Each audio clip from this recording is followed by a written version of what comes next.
Hello everyone, this is Michał Brzozowski and I'd like to present KeeperRL Alpha18. This is a pretty big update.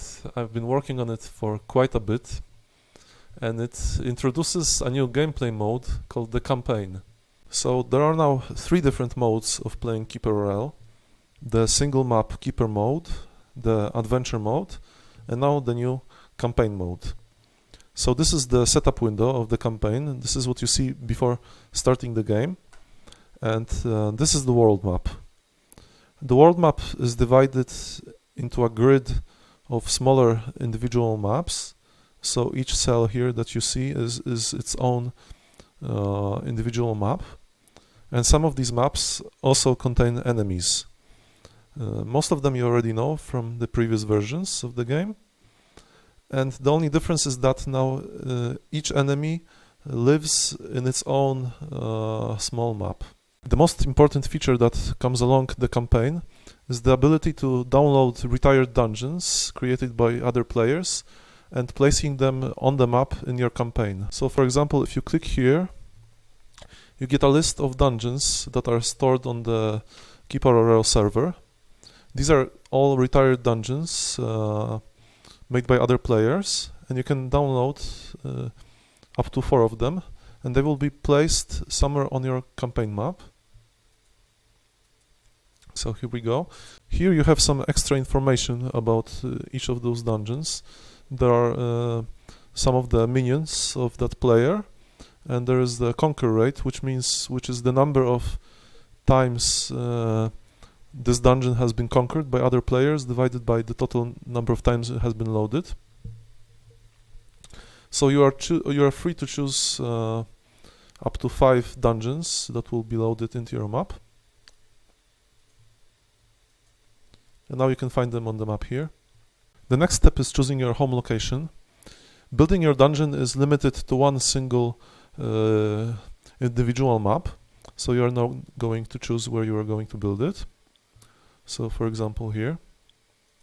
Now the red highlights that you see here is your influence zone. This is the set of enemies that you are currently interacting with.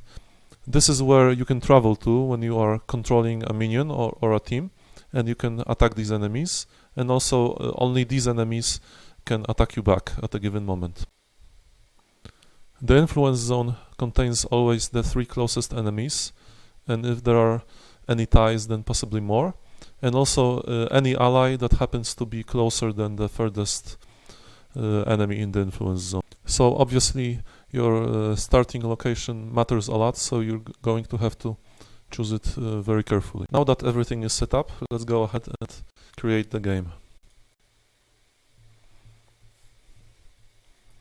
The game is now downloading all the maps that you chose to download from KeeperRL.com,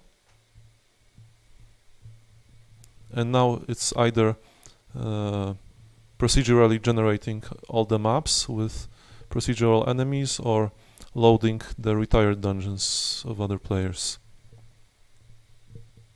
So here we go. This looks like a standard KeeperRL game, except a few key differences. First of all, the map is a little bit smaller. It's only about 200 by 200 tiles, and this is because it doesn't need to accommodate all the enemies. This is all for your base. You can take a look at the campaign map by clicking on this icon. This is the world map. You actually can't do anything here right now. To travel around, you have to control one of your minions, for example your keeper, and now you can travel to any location in your influence zone. Let's travel to Beast King, for example. There he is. So now let's take a look what's inside of this dungeon. This is just to remind you a retired dungeon that someone played and created. It happens to have a lot of beasts. Now this is the keeper. Of course he's our enemy and we can at this moment fight him. Of course I don't want to do that because he's very high level. Let's just go back to our base. At any given moment, right now you can choose the travel command again and just travel to any other site. You can also choose to leave your minion and he will be automatically transferred back to your home site and you will be back into the real-time mode. This feature is something that I'm not absolutely sure of. Maybe it will be removed. It would be much more realistic if you had to travel back to the edge of the map to travel back, but so let's just go back.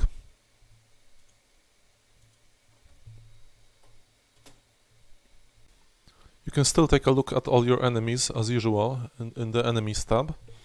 And for example, here is Beast King the Keeper, and you can see that he is angry at me because I stole an item and I killed one of his pigs, and he will probably very soon attack me back.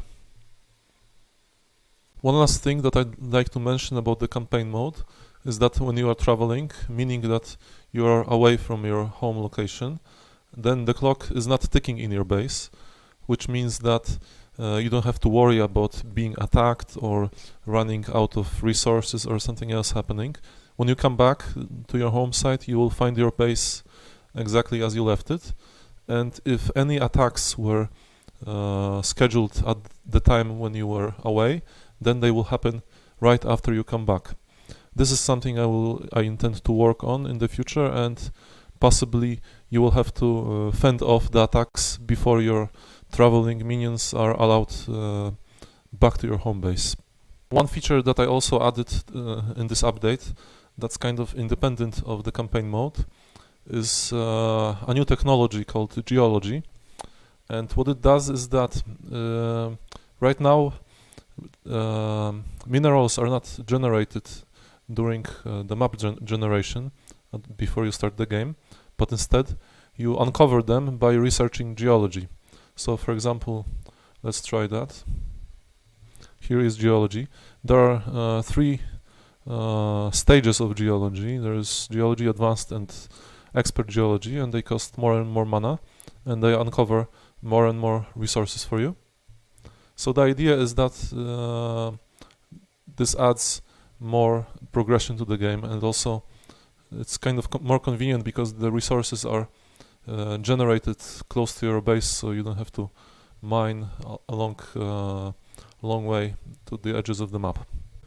So those were the most important features of this update. There are of course more than I could talk about in such a short video.